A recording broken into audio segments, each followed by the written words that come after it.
On vient de voir une coiffeuse qui est dans une détresse absolue, qui passe par toutes les quelques étés d'ailleurs, pardonnez-moi, les annonces plutôt rassurantes du gouvernement aujourd'hui, en particulier de Bruno Le Maire. Mais voilà, on voit qu'ils sont en train de passer par des moments absolument épouvantables, en ayant l'impression, et ça n'est pas qu'une impression, qu'ils font des efforts terribles.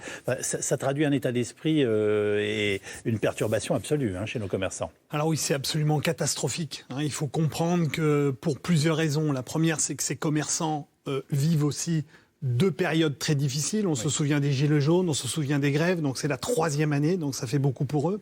Ces commerçants abordent une des périodes les plus essentielles de l'année. Pour certains d'entre eux, c'est sur les 2 mois qui viennent, il faut imaginer que c'est près de 50% du chiffre d'affaires. C'est faramineux. C'est absolument faramineux. Alors pas dans tous les secteurs, mais c'est quand même colossal. Et puis, enfin, ce qu'il faut expliquer, c'était assez bien montré dans votre reportage, c'est que, en effet, le gouvernement met en place des dispositifs qui vont alléger des charges. Mais l'allègement des charges ne remplace pas le chiffre d'affaires que vous n'avez pas. Et quelque part, même si vous payez moins de charges, il va vous en rester un petit peu. Et c'est pas le fait de ne plus avoir de charges qui va vous faire vivre. Et c'est pour ça qu'on a une détresse qui est absolument colossale sur ces petits commerçants. Le MEDEF soutient les fédérations de commerçants qui viennent d'annoncer, qui demandent une réouverture absolue pour le 13 novembre. Enfin, 1, est-ce que vous les comprenez ? 2, est-ce que ça vous paraît raisonnable ? Et là, on va faire un tour de table autour de cette date. Alors, 1, je les comprends parfaitement pour les raisons qu'on vient d'évoquer. 2, ça me paraît raisonnable pour une simple et bonne raison, c'est qu'aujourd'hui, on évolue dans un dispositif qui est un des plus inéquitables qui ait jamais existé. C'est-à-dire que sous le principe de l'équité qui a été mis en avant, on considère et on dit finalement, on vient de sanctionner brutalement le petit commerce, eh bien, par principe d'équité, on va aussi sanctionner brutalement le grand commerce. Oui. Mais ce qu'il faut comprendre, c'est qu'en réalité, à côté de ça, lorsqu'on perd du chiffre d'affaires, il est perdu, il n'est pas rattrapable. C'est pas parce que vous allez punir un grand commerçant que les petits commerçants vont en profiter, puisque vous le savez, vont rester un certain nombre de réseaux en fonctionnement, que sont en particulier les grandes plateformes Internet et à la première d'entre elles qui est Amazon. Donc, quelque part, l'inéquité fabrique en réalité un gros bénéfice pour certains acteurs en mettant d'autres en grande difficulté. Marion Mourgue. On pourrait rire de la situation si ce n'était pas aussi tragique. Oui. Mais ce qui est assez incroyable, c'est que le gouvernement, le Premier ministre, quand il est arrivé au mois de juillet, nous a annoncé qu'il y aurait de la concertation et que les territoires seraient entendus. Il faut quand même se rappeler son discours de politique générale. Le mot territoire est répété 23 fois. Donc ça annonce une nouvelle séquence. Et là, qu'est-ce qu'on voit ? Des décisions qui finalement sont prises encore du haut, ce que dénoncent les gens, et des décisions qui sont incompréhensibles parce qu'elles sont absurdes. C'est-à-dire qu'à un moment, on interdit les livres et puis on se rend compte que finalement, les grandes surfaces peuvent vendre des livres, donc on va les interdire. Puis après, on interdit le maquillage. Enfin, c'est quelque chose d'absurde. Donc, au lieu qu'il y ait de la concertation et que ce soit pensé et anticipé, c'est annoncé d'en haut sans que ce soit compris et on arrive à des situations où on a une coiffeuse qui va peut-être fermer son magasin. Raisonnablement, on pouvait concerter et en même temps prendre des décisions parce que là, ils ont été poussés à ce nouveau confinement, parce qu'ils sont très inquiets des chiffres, et finalement on se rend compte que ça pourrait peut-être durer beaucoup plus longtemps qu'on l'imagine. Enfin bref, en tout cas, en ce moment, c'est le pessimisme qui domine dans la perception que l'on a des derniers chiffres concernant nos hôpitaux, la réanimation et les cas qui continuent de se multiplier.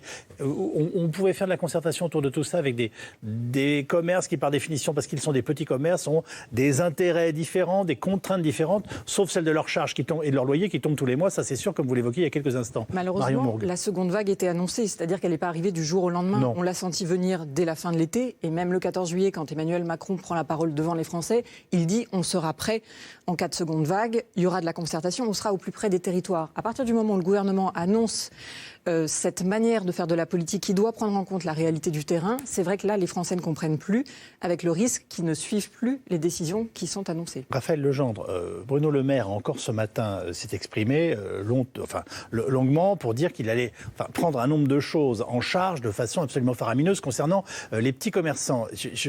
Est-ce qu'ils sont voués, dans les 6 mois, à subir une fermeture sur 2, ou est-ce qu'ils continuent d'être aidés ? Parce qu'on met aussi en jeu des sommes très importantes en ce moment pour soutenir l'économie au sens large. Et alors, quelle est la part du petit commerce dans tout ça ? Bien sûr. Le gouvernement a déjà élargi les vannes. On dépense sans compter pour préserver notre tissu industriel, le tissu des services. Il y a un fonds de solidarité qui a été mis en place lors du premier confinement. Au début, ce fonds de solidarité qui s'adressait uniquement aux petites entreprises de moins de 11 salariés permettait ces petits commerçants de toucher 1 500 € par mois. Oui. On avait reporté leurs charges, ce qu'on a vu dans le reportage, puis ces reports se sont transformés en exonération. Pour ceux qui avaient des salariés, il y avait le chômage partiel, et pour certains, les bailleurs avaient accepté de lever le loyer que devaient payer ces commerçants. Tous ces dispositifs ont été élargis. Le chômage partiel a été repoussé jusqu'à l'été prochain. Ce fonds de solidarité a été élargi aux entreprises de moins de 50 salariés dorénavant. Et soit les chefs d'entreprise, soit les commerçants peuvent toucher non plus 1 500, mais jusqu'à 10 000 € en fonction des pertes qui sont accumulées. Jusqu'à 10 000 € sont des sommes importantes. La perfusion publique s'est accrue, continue et s'accrue envers tous ces magasins. Le gouvernement, il marche sur un chemin de crête très compliqué entre le sanitaire et l'économique. Oui. C'est facile de critiquer, c'est beaucoup plus difficile quand on est aux manettes. Ils ont accéléré sur les aides publiques. Bruno Le Maire lui-même, la semaine dernière, en Conseil de défense, avait plaidé pour le maintien de l'ouverture de ces petits commerces, en voyant les problèmes politiques que ça allait amener. C'est l'axe Olivier Véran et Jean Castex qui tient la corde pour l'instant, qui mise d'abord sur la protection sanitaire. Mais on voit bien que le problème maintenant, c'est l'incompréhension de ce système où effectivement, on va devoir mettre sous cellophane les livres dans les supermarchés, on va devoir retirer les produits cosmétiques qui sont à côté des dentifrices dans les supermarchés, mais on ne pourra pas les vendre ensemble. C'est totalement incompréhensible.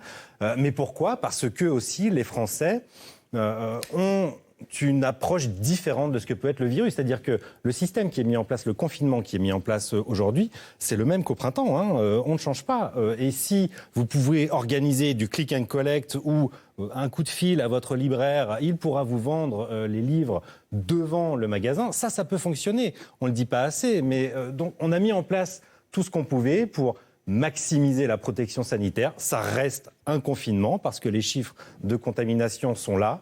On accélère les financements publics de l'autre côté, mais on voit bien que malgré tout ce qu'on a pu nous expliquer sur la préparation gouvernementale, on arrive à un moment où plus personne n'y comprend rien, ce qui nourrit la grogne face à ce confinement, et ce qui peut avoir des conséquences politiques très graves, d'autant plus que tout ça est nourri par quelques maires. Marion Mourgue. Moi, j'apporterais juste un bémol. Le confinement, il n'est pas exactement le même que celui du mois de mars, puisqu'on nous dit il faut continuer à travailler, il faut que la machine économique tourne, parce que sinon, aux morts sanitaires, il y aura des morts économiques. C'est d'ailleurs pour ça que c'est d'une certaine façon plus dur par certains aspects. Oui, mais le mot d'ordre, c'était aussi travailler et continuer à consommer dans les commerces de proximité. Alors les Français disent on veut bien, mais ils sont fermés. Donc c'est là où le message ne peut pas être clair, puisqu'il n'est pas dit de manière compréhensible. Rodolphe Bonas, alors on imagine toujours les hyper, etc. Mais ce qu'il faut dire, c'est que dans beaucoup de petites villes françaises, il y a ce qu'on appelait avant des épiceries, qu'on appelle maintenant plutôt des supérettes, qui appartiennent à des grands groupes, mais qui sont de fait des commerces de proximité, de petite taille, et où donc en ce moment, on est en train de poser les cloisons en bois sur certains produits et en laissant les autres accéder au public, enfin aux clients, c'est ahurissant. Alors on a basculé dans le commerce administré. C'est-à-dire que là, clairement, l'État a dit je vais décider, j'ai pris la décision d'organiser le commerce et vous allez acheter ces produits et vous n'allez pas acheter ce type de produit. Ce qui est complètement ubuesque parce que mécaniquement, la notion d'essentialité, elle est extrêmement variable. Ce qui est essentiel pour vous n'est pas forcément pour moi. Moi, en l'occurrence, peut-être que je ne vais pas avoir besoin de changer de chaussettes pendant les 2 prochaines semaines. Vous aussi, mais vous n'allez pas pouvoir les acheter dans les rayons. Il va falloir les commander sur Internet. Bref, on se rend compte... Une question qui a été posée ce matin à Bruno Le Maire. Qu'est-ce qu'on fait pour les slips et les chaussettes de nos enfants ? Et le ministre a répondu, vous les achetez sur une plateforme et vous n'êtes pas obligé de les acheter sur une plateforme américaine. Non mais vous vous rendez compte jusqu'où on va ? C'est-à-dire que soit on prend une décision qui est une décision, on va au bout du geste et on dit pendant 4 semaines, on n'achètera pas ces produits. Et dans ce cas-là, le commerce est suspendu et il reprendra au bout de 4 semaines. Mais à partir du moment où on saupoudre des dispositifs qu'on ne pourra pas mettre en place dans la totalité, imaginez-vous, Yves Calvi, que dans un hypermarché, il y a 50 000 références de produits. Quand on va rentrer dans ces 50 000 références de produits, alors oui, bâcher un rayon de livres, c'est facile, on le voit, c'est fait. Mais lorsque vous rentrez ligne à ligne, rayon par rayon, il va falloir enlever les produits, les remettre en stock. Les stocks sont pleins. Qu'est-ce qu'on va faire ? Non, mais je pense clairement qu'on a perdu tout sens commun, tout sens d'opérationnalité dans une décision pareille. Ça a été pris à l'emporte-pièce, sur la base, pardonnez-moi, d'un dispositif qui souvent est un petit peu démagogique, de dire « Ouh là là là là, on a tapé sur le petit commerce, vite tapons sur le grand commerce parce que c'est comme ça qu'on va rendre les choses équitables ». C'est pas comme ça que ça fonctionne.